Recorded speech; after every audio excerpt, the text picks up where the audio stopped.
Hello, I'm Stuart Baskin, pastor of First Presbyterian Church of Tyler, Texas.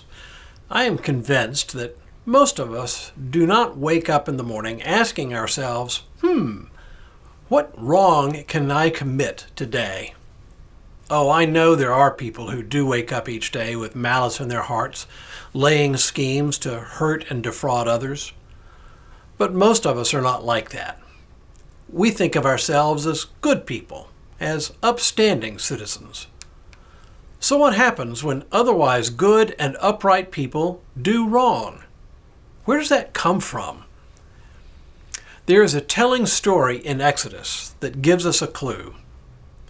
Moses has gone back up Mount Sinai, only this time he's gone for a long, long time, 40 days and 40 nights to be exact. In the meantime, the children of Israel are left at the base of the mountain with a lot of time on their hands and without a lot to do. Naturally, that spells trouble.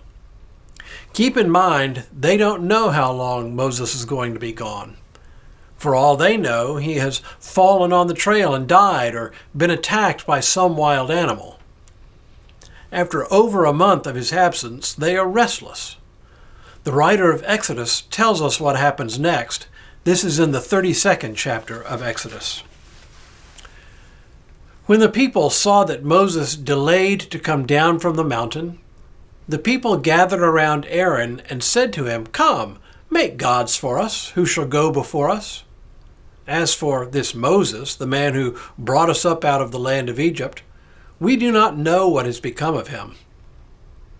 Aaron said to them, "Take off the gold rings that are on the ears of your wives, your sons, and your daughters, and bring them to me." So all the people took off the gold rings from their ears and brought them to Aaron. He took the gold from them, formed it in a mold, and cast an image of a calf. And they said, "These are your gods, O Israel, who brought you up out of the land of Egypt." Left to their own devices, you see, the people ask Aaron, Moses' brother, to make gods for them. Isn't that interesting? These are religious people. They're not atheists or agnostics. They need God and they know it. They didn't just wake up that fateful morning and say, I think I want a new and better God today. They didn't wake up and decide to do wrong, to sin. But they did nevertheless, and boy, what a sin. My guess is that in their heart of hearts, there wasn't anything wrong with having some visible, tangible thing to represent God. In fact, I suspect they thought they were being quite religious and faithful. I think they are a lot like us. More like us, in fact, than we would care to admit. They don't think of themselves as sinful people. I suspect the thoughts of their hearts were a lot like the thoughts and imaginations of our hearts. I don't intend to sin, we say to ourselves. And you know what? I'm a good person. And since I'm a good person, then the thoughts of my heart must also be good. And you know what? Whatever I do must also be good. Do you follow this train of thought? Of course, no one ever consciously thinks this way, but I believe this thought process is buried deep in our subconscious minds. It is what makes us blind to the sins we commit every day.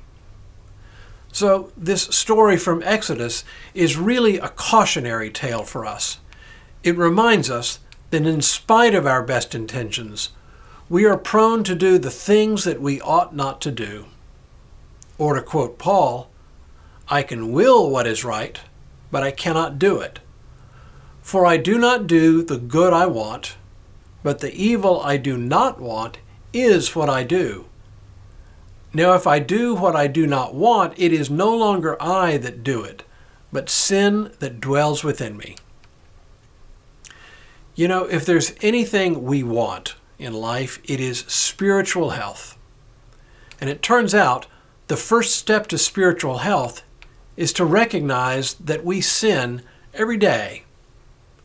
Sometimes our consciences give us a warning about what we're doing wrong, But really, more often, we sin while thinking we're in the right.